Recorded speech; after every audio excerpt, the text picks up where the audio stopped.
오늘 말씀은 창세기 1장 말씀입니다. 1장에서는 창조주 하나님께서 무에서 유를 창조하시면서 6일 동안 창조하신 사건을 소개하고 있습니다. 그렇다면 하나님이 이토록 온 천하 만물을 창조하신 목적은 무엇이겠습니까? 하나님은 창조주란 사실과 피조물이며 만물의 영장인 인간이 살아갈 가장 직접적이고 삶의 터전이 될 이 원시 지구를 조성하시기 위함이다라는 것이죠. 이러한 위대한 사실을 생각할 때에 우리의 인생은 그저 모든 천체 하나에 불과한 지구 위에서 우연히 생겨난 미화가 아니라 하나님이 창조하신 작품이다라는 것이죠. 그럼에도 세상은 여전히 진화론을 주장하면서 창조 기사를 부정하고 있는 것이죠. 저들이 부정하는 이유가 무엇이겠습니까? 창조론을 받아들이면 하나님도 받아들이고 인정해야 하기 때문이 아니겠습니까? 11절과 12절에 각기 종류대로라는 말을 3번이나 반복하면서 하나님께서는 식물을 그 종류대로 창조하신 사실을 강조하고 있음에도 모든 생물이 각기 생물학적 변천 과정을 거쳐서 저급한 종에서 고급한 종으로 발전했다고 주장하고 있는 것이죠. 27절에 하나님의 형상대로 남자와 여자를 창조하셨다고 분명히 말씀하고 있음에도 불구하고 원숭이가 인간으로 진화된 것이라고 주장하지만 이는 증명하지 못한 허구적인 가설에 불과한 것이죠. 그렇다면 오늘 1장의 창조 기사를 통해서 우리가 만나게 되는 하나님은 어떤 분이시겠냐라는 것입니다. 그 첫 번째는 우리의 필요를 채우시는 전지전능하신 하나님이시다라는 것이죠. 하나님이 6일간 땅과 바다와 하늘과 모든 생물을 창조하셨습니다. 창조하신 방법은 말씀으로 명하시면 말씀하신 대로 창조되었다라는 것이죠. 말씀 한마디에 무에서 유를 창조하신다는 사실은 우리 인간의 이성으로 생각할 때는 믿겨지지 않을 만큼 거의 기적적인 사건이 아닐 수가 없는 것이죠. 말씀으로 명하시면 1장에서 반복되는 문장이 무엇인가 하면 그대로 되니라, 또 이루게 하라 라는 말씀과 함께 모든 만물들이 창조되었다는 것이죠.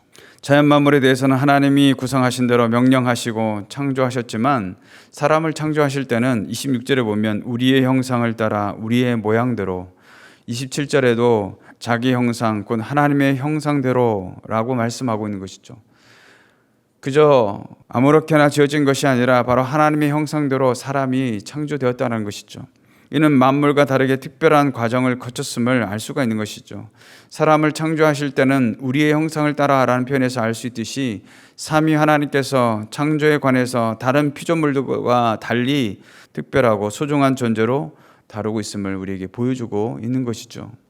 이로써 지구는 인간이 살 수 있는 기본적인 여건부터 조성해 주고 계신 것입니다. 그렇습니다. 하나님은 인간을 만드시되 그저 무책임하게 무조건 만드신 것이 아니라 인간이 삶을 살아갈 수 있는 환경을 먼저 조성해 놓으시고 그 후에 사람을 만드셨다라는 것이죠. 이 얘기는 무슨 얘기겠습니까? 하나님이 인간을 지으실 때 이미 인간의 모든 필요를 충족시켜 주고 계신 것이죠. 이는 마치 부모가 자녀를 출산하기 전에 자녀에게 필요한 것들을 준비해 놓음으로써 자녀가 태어났을 때에 아무런 문제가 없도록 한 것과 같다라는 것이죠. 이처럼 사람을 창조하시고 섭리하신 하나님은 지금도 예수 그리스도 안에서 성령으로 말미암아 거듭나 당신의 자녀들이 된 성도들에게 모든 필요를 채워주기 원하시는 줄로 믿습니다. 지으신 자연 만물을 여러분 한번 생각해 보십시오.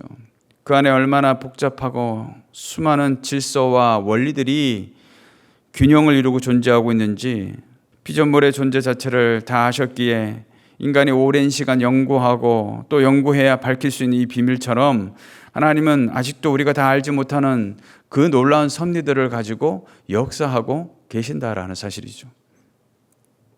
하물며 많은 사람 가운데 택하신 하나님의 백성들을 향해서는 어떠하시겠습니까? 누구보다 더 큰 관심을 갖고 만세전부터 택하시고 섭리하시면서 인도하신 그 은혜를 따라 역사하고 계신다라는 사실이죠.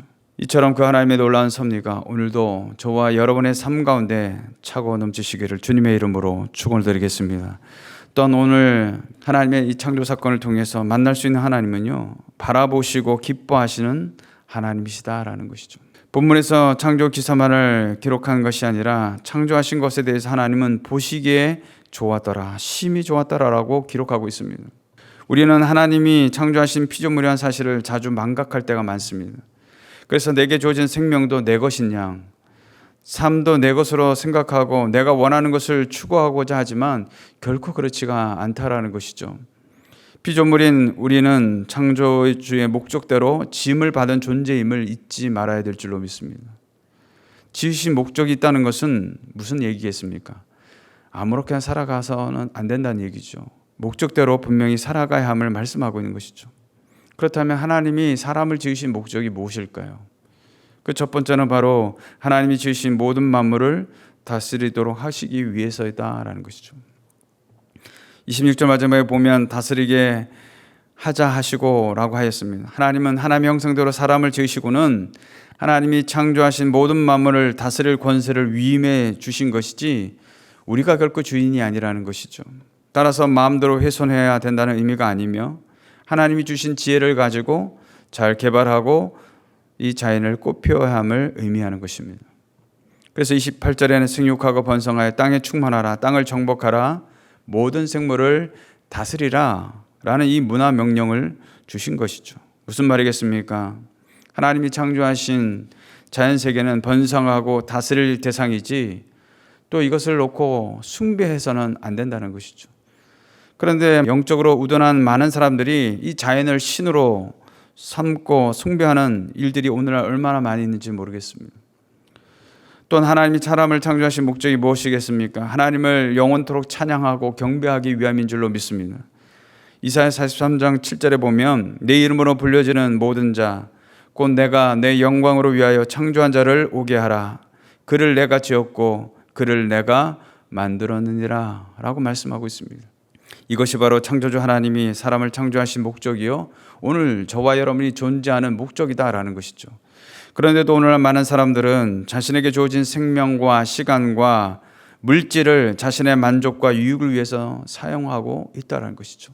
여러분, 금고에 많은 금은보화를 쌓아놓아도 세상이 부러워할 만한 높은 권세를 누리면서도 그들 마음속에는 참된 기쁨과 만족이 없어요.